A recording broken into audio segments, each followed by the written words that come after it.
Innal hamdalillah nahmaduhu wa nasta'inuhu wa nastaghfiruh wa na'udzu billahi min shururi anfusina wa min sayyiati a'malina. May yahdihillahu fala mudilla lahu wa man yudlilhu fala hadiya lahu. Ashhadu an la ilaha illallah wahdahu la syarika lahu wa ashhadu anna Muhammadan abduhu wa rasuluhu. Allahumma salli wa sallim ala nabiyina Muhammad wa ala ali Muhammad kama sallaita ala Ibrahim wa ala ali Ibrahim innaka Hamidum Majid. Wa barik ala Muhammad wa ala ali Muhammad kama barakta ala Ibrahim wa ala ali Ibrahim innaka Hamidum Majid.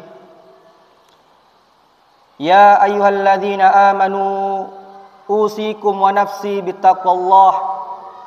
Qala Allah Ta'ala fil Qur'anil Karim, ya ayyuhalladzina amanu ittaqullaha haqqa tuqatih wa la tamutunna illa wa antum muslimun. Ya ayyuhalladzina amanu ittaqullaha haqqa tuqatih wa la tamutunna illa wa antum muslimun. Fa inna asdaqal hadithi min kitabillah wa khairal huda huda Muhammadin sallallahu alaihi wasallam wa syarrul umuri muhdatsatuha wa kullu muhdatsatin bid'ah wa kullu bid'atin dhalalah wa kullu dhalalatin finnar. Jamaah salat Jumat yang dirahmati oleh Allah Subhanahu wa taala. Puji syukur kepada Allah Subhanahu wa taala. Rasa syukur yang patut kita ucapkan sesempurna-purnanya hanya kepada Allah Subhanahu wa taala. Hanya kepada Allah Subhanahu wa taala kita memohon perlindungan, serta hanya kepada Allah Subhanahu wa taala kita memohon pertolongan, perlindungan daripada kejelekan diri-diri kita semuanya maupun perlindungan daripada keburukan amalan-amalan kita semua. Barang siapa yang telah diberi petunjuk oleh Allah Subhanahu wa taala, maka tidak ada satu orang pun yang dapat menyesatkannya. Dan barang siapa yang telah disesatkan oleh Allah Subhanahu wa taala, maka tidak ada satupun orang yang dapat memberikannya petunjuk. Dan salawat serta salam semoga selalu tercurahkan kepada Nabi kita, Nabi Muhammad sallallahu alaihi wasallam, kepada para keluarganya, para sahabatnya, serta kepada umatnya yang senantiasa meniti jalan sunnahnya. Jamaah yang dirahmati Allah Subhanahu wa taala, di dunia ini ada 3 hal atau 3 perkara yang telah Allah Subhanahu wa taala tetapkan untuk kita semua. Sekuat apapun kita semua berlari darinya, maka ia tetap akan mengikuti kita. Sekeras apapun kita berusaha untuk menghindarinya, maka perkara tersebut akan tetap membuntuti kita. Karena perkara tersebut telah ditetapkan oleh Allah Subhanahu wa taala baik di dalam Al-Qur'an maupun dalam hadis-hadis Rasulullah sallallahu alaihi wasallam. Ketiga perkara tersebut, yang pertama merupakan rezeki. Rezeki merupakan perkara yang telah ditetapkan oleh Allah Subhanahu wa taala untuk kita semuanya. Sekeras apapun, sekencang apapun kita berlari menjauhi rezeki, maka rezeki yang telah ditetapkan oleh Allah tetap akan mengikuti kita. Sekeras apapun kita berusaha menghindari rezeki tersebut, ia tetap akan membuntuti kita. Rezeki merupakan sesuatu yang telah ditetapkan, maka tak perlu kita khawatir akan kehilangan rezeki tersebut. Tidak ada seorang pun atau tidak ada manusia yang dapat lari daripada rezekinya. Rasulullah sallallahu alaihi wasallam bersabda, inna ahadukum yujma'u fi batni ummihi 40 yawman nutfah thumma yakunu 'alaqatan mithla dzalik thumma yakunu mudghatan mithla dzalik. Kata Rasulullah sallallahu alaihi wasallam, sesungguhnya salah seorang dari kalian dikumpulkan di dalam rahim perut ibunya selama 40 hari menjadi air, kemudian 40 hari berikutnya menjadi segumpal darah, kemudian 40 hari berikutnya menjadi segumpal daging. Pada umur 120 hari, maka Allah Subhanahu wa taala mengutus seorang malaikat ke dalam rahim seorang ibu untuk meniupkan ruh, dan Allah Subhanahu wa taala perintahkan kepada malaikat tersebut untuk menulis atau menetapkan 4 perkara. Yang pertama rezekinya, yang kedua amalannya, ketiga ajalnya, kemudian yang keempat bahagia maupun sengsaranya di dunia. Jadi semua telah ditetapkan oleh Allah Subhanahu wa taala. Jadi makhluk apapun yang diciptakan oleh Allah Subhanahu wa taala ke muka bumi ini, pasti Allah Subhanahu wa taala telah jamin rezekinya. Jika demikian, maka kita tak perlu khawatir tentang kehilangan rezeki kita semua, karena semua sudah ada takarannya, telah ditetapkan oleh Allah Subhanahu wa taala. Dan jika seandainya rezeki tersebut mendatangi orang-orang yang buruk, tentu rezeki tersebut lebih pantas mendatangi orang-orang yang soleh, yang taat beribadah kepada Allah Subhanahu wa taala. Dan Rasulullah SAW juga memberikan kita wasiat atau nasihat. Beliau mengatakan, jika engkau mencari rezeki, maka carilah rezeki yang halal, rezeki yang diridhoi oleh Allah Subhanahu wa taala. Jamaah yang dirahmati oleh Allah Subhanahu wa taala, usia kita sebagai umat Rasulullah SAW sangatlah pendek, berkisar hanya 60 sampai 70 tahun. Dan jika di usia kita tersebut sempat mengkonsumsi hal-hal yang haram, maka tentu ibadah kita tidak akan diterima oleh Allah Subhanahu wa taala. Dan demi Allah, neraka jahanam tentu tidak akan melepaskan sejengkal daging pun yang ada pada diri kita semuanya. Jamaah yang dirahmati Allah Subhanahu wa taala, adapun perkara yang kedua yang telah Allah tetapkan dan jamin kita pasti akan mendapatinya adalah al-maut. Mati pasti akan mendatangi kita semua. Bahkan kita tidak bisa lari dari kematian. Sejauh apapun kita berlari, kita berlindung di balik tembok yang kokoh, di menara yang sangat tinggi, maka kematian akan mendatangi kita semuanya. Allah Subhanahu wa taala berfirman, "Wa ja'at sakratul mauti bil haqqi, dzalika ma kunta minhu tahid." Dan datanglah sakratul maut yang hak, yang telah Allah tetapkan untuk kita semua, yang dahulu, itulah yang dahulu kamu pergi lari darinya. Jamaah yang dirahmati Allah Subhanahu wa taala, kemudian Allah Subhanahu wa taala berfirman, "Kullu nafsin dha'iqatul maut." Setiap yang bernyawa atau berjiwa pasti akan merasakan yang namanya kematian. Kita bisa lihat para nabi dan rasul, mereka merasakan kematian. Para malaikat juga akan merasakan nanti yang namanya kematian. Bahkan al-maut, kematian itu sendiri akan dimatikan oleh Allah Subhanahu wa taala. Sebagaimana sabda Rasulullah sallallahu alaihi wasallam, "Idza dakhalu ahlul jannati jannata wa ahlun narin naro." Ketika para penduduk surga telah dimasukkan ke dalam surga semuanya, kemudian para ahli neraka, orang-orang yang akan masuk di neraka, telah Allah masukkan semua ke neraka, maka Allah Subhanahu wa taala mendatangkan yang namanya al-maut, didatangkan di tengah-tengah antara surga dan neraka. Kemudian al-maut tersebut atau kematian diserupakan oleh Allah Subhanahu wa taala menjadi seekor domba atau kambing dan disembelih di tengah-tengah atau di antara surga dan neraka.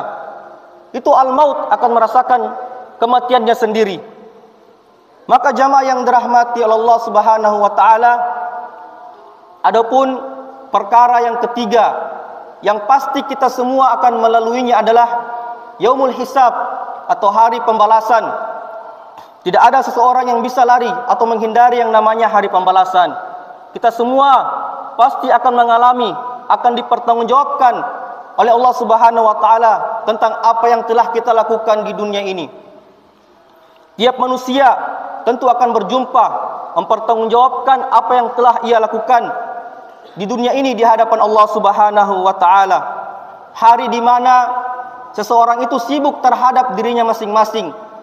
Ketika hari pembalasan itu datang, yaumul hisab, maka semua sibuk terhadap dirinya, tidak peduli lagi terhadap bapaknya, tidak peduli lagi terhadap ibunya, tidak peduli lagi terhadap istri serta anaknya.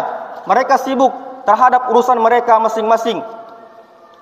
Allah Subhanahu wa taala berfirman, "Yauma yafirrul mar'u min akhihi wa ummihi wa abihi wa sahibatihi wa banihi."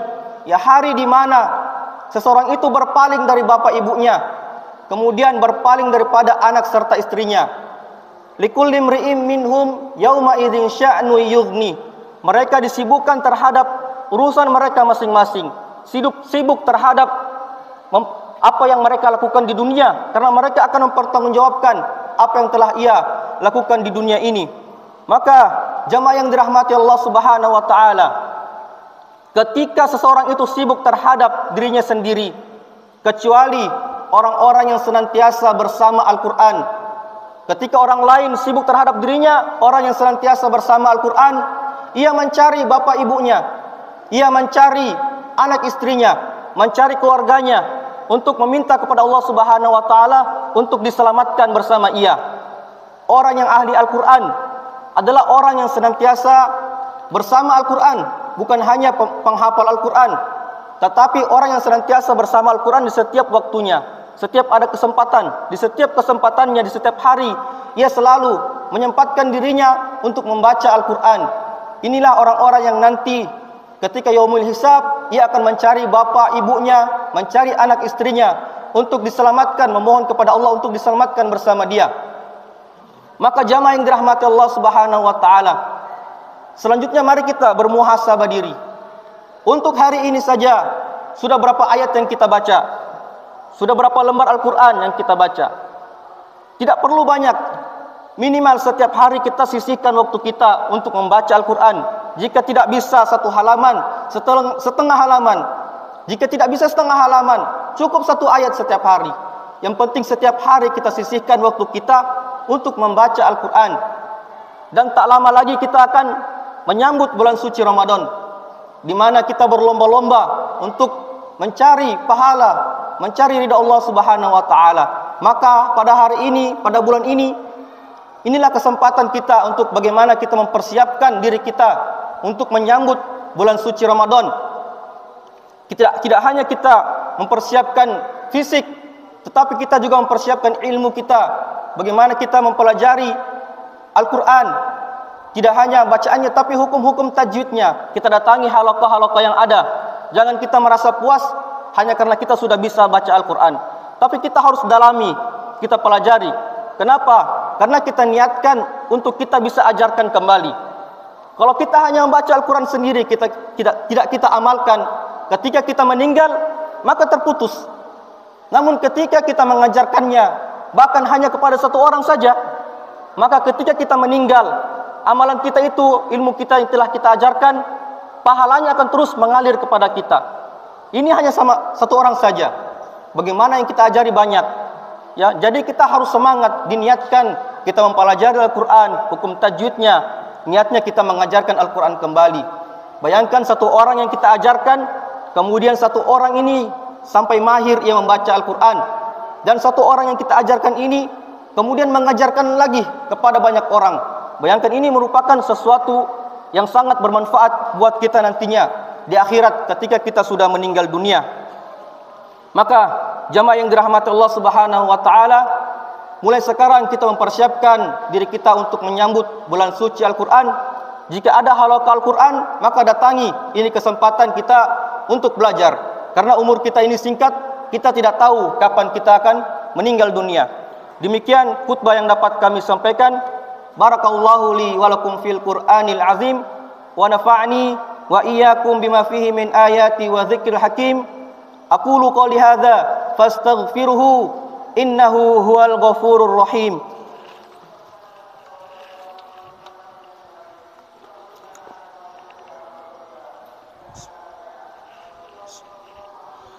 Alhamdulillahilladzi arsala rasula bil huda wa dinil haq liyuzhirahu ala dini kullihi wa kafa billahi syahida.